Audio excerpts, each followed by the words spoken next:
What is up this morning, Dallas Cowboys fans? It is Victory Monday once again. Fortunately for the Dallas Cowboys, they were able to put that disappointing game against the Arizona Cardinals from last week away and completely out of their minds, and took care of business against the New England Patriots yesterday with the final score of Dallas Cowboys 38, New England Patriots 3. It was not even a close game, and the way, the one word I guess to describe pretty much was efficient. It was just an efficient game.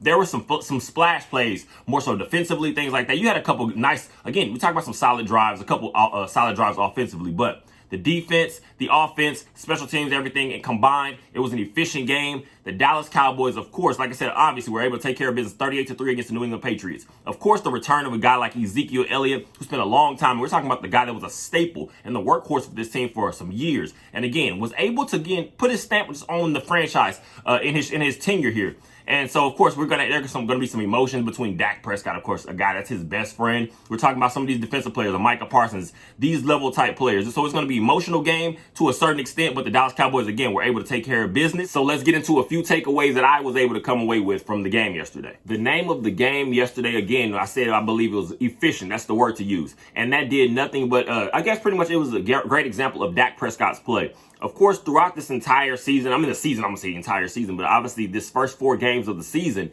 so far, the offense has been more of a methodical, slow-paced, ball control type offense, taking advantage of what the Dallas Cowboys defense can do on the other side of the ball. And of course, so a lot of times when that comes across, you're going to find some issue with just, especially when we're talking about the tenure of a Kellen Moore. Even prior to that, you have the Scott Linehans, your Jason Garrett's. At certain times, it felt like our offense was more opened up at certain times. So it's going to be a little bit to get used to, just seeing that we are going to be more methodical with it. Again, focusing a little bit more on the run game, the screen game, just a quick pass.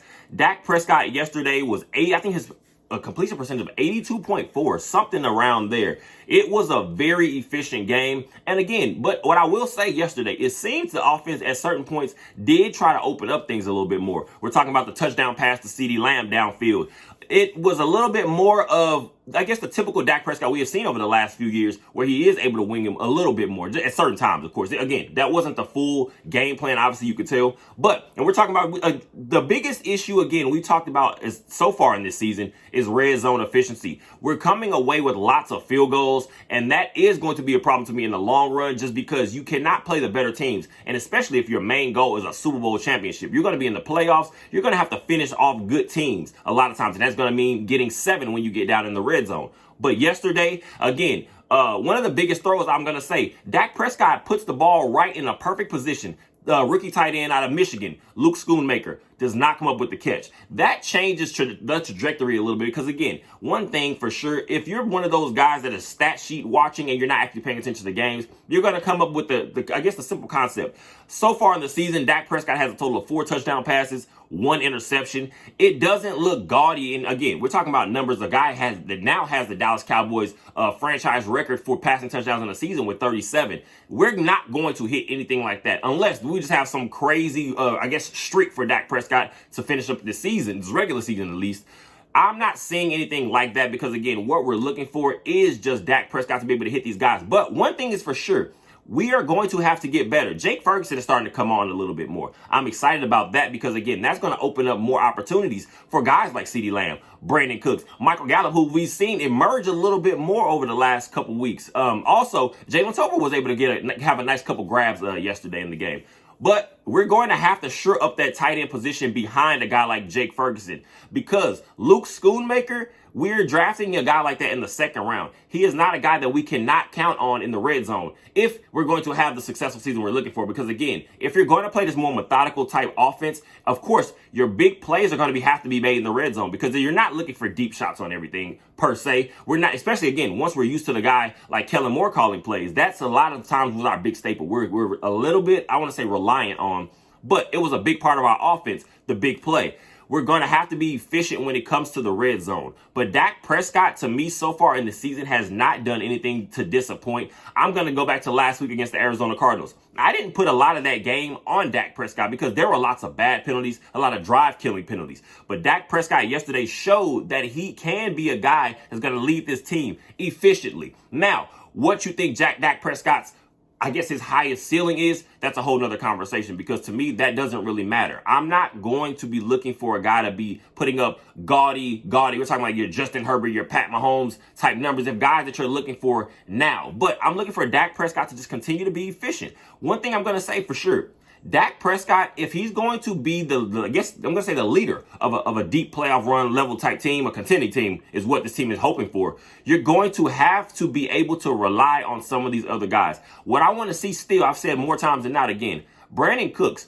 We brought a guy like that in from the Houston Texans in the trade in the offseason to be a guy that's going to kind of take the roof off the defense a little bit. We have not gotten to see that. And I'm going to say now, I'm expecting that to show itself a little bit more as the season progresses, because now you're going to start to hit the meat of your schedule. I felt like this game was going to be a little bit more tougher than it was, but only because that's what we were kind of basing things off of, I guess, the game that we put on tape against the Arizona Cardinals. So one thing I'm going to say is Dak Prescott has shown that he has the capabilities to lead this team. If anything, is one thing's for sure. I don't care what you think his talent level is or what his ceiling is. One thing I will give him is I feel like this team does back him fully. And that goes, we're talking about offense, defense, special teams. This team follows behind Dak Prescott's lead. We're going to have to hitch our horse to that guy, regardless of if you want to support him or do not want to support him. At the end of the day, the Dallas Cowboys' success is the biggest goal. Dak Prescott so far in this season has a 71.3% completion percentage and also a 96.1 quarterback rating. That's not anything to sneeze at, just because going into a game next week, again, don't want to jump ahead a little bit too early, but going to a game next week against the San Francisco 49ers, we know what that team is overall. We're going to have to see a guy be very efficient. And I feel like Dak Prescott, what he's shown us so far, and to me, personally, I want to say, it might have been his best game we saw, because, again, it felt like he had full control of the offense.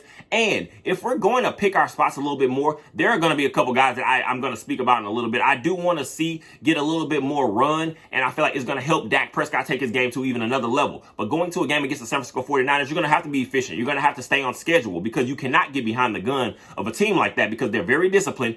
And they're going to be able to take some shots at a guy like a Dak Prescott if this O-line is not going to be as solid as we're going to expect them to be. So Dak Prescott has played as well I guess you can expect to a certain extent. Of course, again, some people are looking for the big numbers, which I'm not one of those guys. But Dak Prescott, if he continues the level of play that he has shown us over this last game, then I feel like we're going to be in a great place. Again, with the final score of New England Patriots 3, Dallas Cowboys 38, this defense showed up majorly. And also, let's talk about a guy like Dante Fowler real quick. Again, just a quick strip sack fumble, also leading to a fumble recovery touchdown by Leighton Vander Esch, just showing the wherewithal to be around the ball. And these guys are going to continue to fly. It's not just a Micah Parsons, a one-trick pony type defense where we're fully just pass rushers and we're one guy majorly heavy. We're talking about we have guys, especially pass rushers, all over the field. But a guy that I really want to talk about is cornerback Deron Bland, leading the team last year with 5 interceptions as a rookie. We're talking about a guy that we didn't expect much, and more, I'm going to say myself,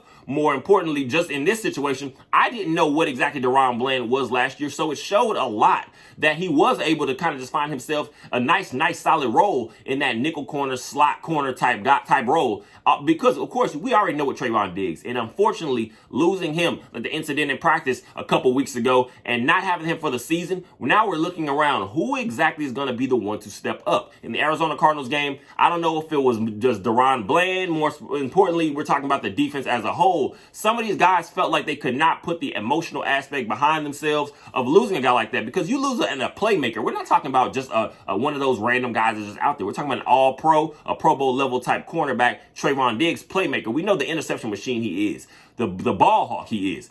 Losing a guy like that, sometimes it can kind of bring your team down a little bit, because now you're feeling, maybe, are we going to be the exact same defense we kind of had planned for the entire offseason? Losing one of our biggest playmakers. So what does that mean? Somebody has to step up. It's the old cliche, next man up, but sometimes it cannot go as smoothly as you expect. But in this case, we have now shown that we do have guys that can step up, especially a Deron Bland. Mac Jones, like I spoke about, making one of those decisions, throwing back across your body. You learn that at such a young age as a quarterback, especially. Do not make these throws, because now you're in the big leagues. You might get away with it in college at a certain level, but once you get to the NFL, you have playmakers and athletes all over the field any given Sunday.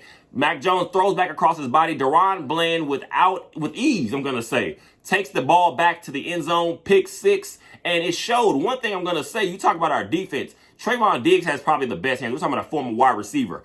DaRon Bland is not a guy that you count on to miss too many interception opportunities. If the ball usually is in his range, it's usually going the other way. And I love that about him because it showed the instinct, and he plays off pure instinct a lot of times. And one thing, you have a guy like Dan Quinn, he pays a lot of attention to detail.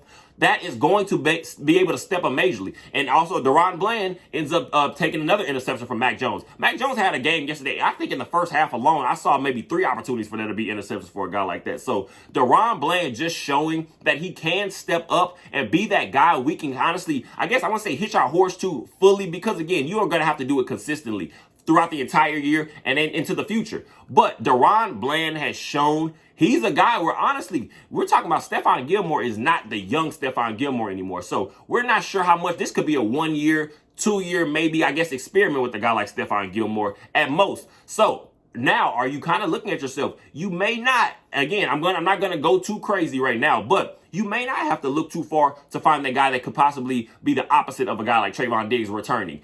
Maybe DaRon Bland is that next outside boundary guy, and now you are able to find some more chess pieces to move around, because now just knowing that you have 2 potential ball hawks playing your outside corners, that is going to play majorly, and we're going to need him to make some plays next week, because we do know the San Francisco 49ers, you have a guy like Christian McCaffrey. They like to get the ball into his hands a lot out of the backfield, but you're going to have these guys that lock down some other parts of the field, because what you want to do to the San Francisco 49ers is make them as one-dimensional as possible. You want to force a guy like Brock Purdy to have to be the one, again, to win the game, not as if they can kind of mismatch and kind of, again, play chess throughout the entire game. You want to put the game completely on Brock Purdy's shoulders. So if we can find some big plays like that next week against the San Francisco 49ers, I feel like we're good to go. But DaRon Bland, major game he had yesterday, and I'm excited for his future.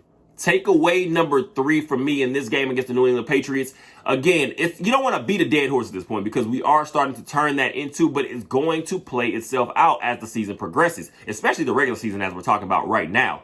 Red zone efficiency. I believe yesterday the team goes 1 of 4 in terms of touchdowns, at least on scoring in the red zone, touchdown wise. But also, Brandon Aubrey to start the season is 13 of 13 on field goals, 3 of 3 yesterday. So he's shown himself to be potentially a nice weapon, again, because at the end of the day, if you're coming away with something when you're making these taking these red zone trips, that's not the end of the world. Now, again, the better as the teams get better as they're in the regular season, the meat of our schedule, like I said, is coming up, and also into the playoffs, hopefully what is a playoff run, you're going to have to close off these drives with 7 way more than not. But one thing you did see a little bit, I guess we saw a nice fade ball thrown to a guy like CeeDee Lamb yesterday. Again, it was not able to come down it was not executed perfectly, so we were not able to get 7. But I'm going to call it nice just in the aspect of one thing you did see, I would say prior, you're talking about what we're used to having guys like a Dez Bryant, Amari Cooper type players.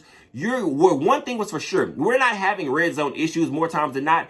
And if you are, the best way to alleviate that is just putting the ball in your playmakers' hands. I want to see more of CeeDee Lamb in the red zone, whether it's a quick fade, back shoulder fade, or we're talking about just quick slants. If we're going to call Amari Cooper anything in his tenure here with the Dallas Cowboys, we're talking about a route running technician. CeeDee Lamb, I'm sure, has taken some things from that game, and he's shown himself to be a proficient route runner over this last couple years, especially. So I want to see CeeDee Lamb worked in a little bit more, in addition to what we did kind of see a little bit yesterday. I want to see him worked in more, because I feel like, especially running a lot, I don't want to say more so an option route, but giving him the opportunity to say, what coverage are you getting down here, CeeDee Lamb? Put him one on the side by himself with whatever the cornerback is, and I'm feeling very comfortable with a guy like CeeDee Lamb being able to get his opportunities. I feel like a quick slant is going to be pretty much easy money to this team in the red zone if we are having these issues. We were able to see Hunter Lepke get a nice touchdown. So again, that could be another guy we can see being worked in as the season progresses. Because one thing is for sure, you can't have too many weapons. And we're talking about now, we know what Tony Pollard is in our running game. Rico Dowdle finds himself a little bit banged up yesterday with a hip injury. The MRI shows to be negative, so hopefully that's nothing to really worry about. But we have a hard runner like that. But when we get to the run game, I'm more worried about when we get to the red zone, especially. A guy like Hunter Lepke, I feel like, is going to be a very nice weapon, because he also has shown the ability to catch the ball out of the backfield. This is also an opportunity where I see where you have a guy, of course we know it's kind of been talked about his size, how small he is. And honestly, it was a guy I was expecting to have a little bit more of a, I guess you want to say splash to start the season. Deuce Vaughn. But again, it's still early. We're talking about only 4 weeks in. This now the Dallas Cowboys have wrapped up their 4th game of the season. I want to see a guy like Deuce Vaughn get a little bit more out of the backfield. I'm not trusting a guy like Deuce Vaughn. And again, it's not an ability. It's not what does he have the heart for it. At some point, your athleticism is going to be based on what your body type is. We're talking, this is a small guy. I cannot trust a guy like Deuce Vaughn to be in there and be proficient in pass protection because sometimes he's just going to have issues due to his size. So what I need to see the Dallas Cowboys do more, and I feel like this could be very useful in the red zone. Finding a guy, a smaller guy, especially like a Deuce Vaughn again, in the red zone, you're going to be able to get him some open space opportunities in the passing game. Put him out in the slot.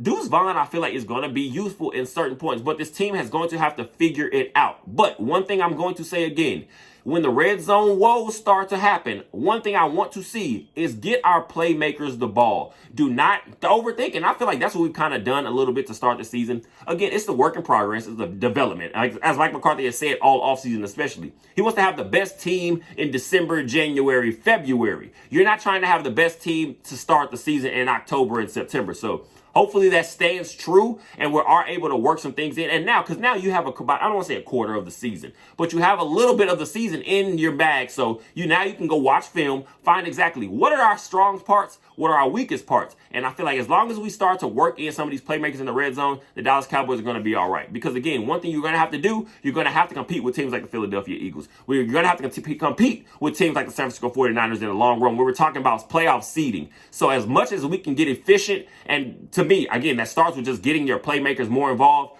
The Cowboys are in I guess at this point, we're in a solid space. The Dallas Cowboys now sitting at a record of 3-1, second in the division as of now. It's a long season. We have a lot to go, so that don't get too much into that. But again, it's just big seeing a guy like Deron Bland step up majorly yesterday, now leading the team with 3 interceptions on the season, early on in the season. So if he can continue to build, continue to grow, again, if we can continue to just get our playmakers more involved, because we haven't had any of those gaudy stats from a guy like CeeDee Lamb. We haven't seen one of those big, crazy breakout games like that. We haven't seen a crazy breakout game from a guy like Tony Pollard yet. So we're still a work in progress, but just seeing where we are, and we have not even hit full stride yet. We're in a good place.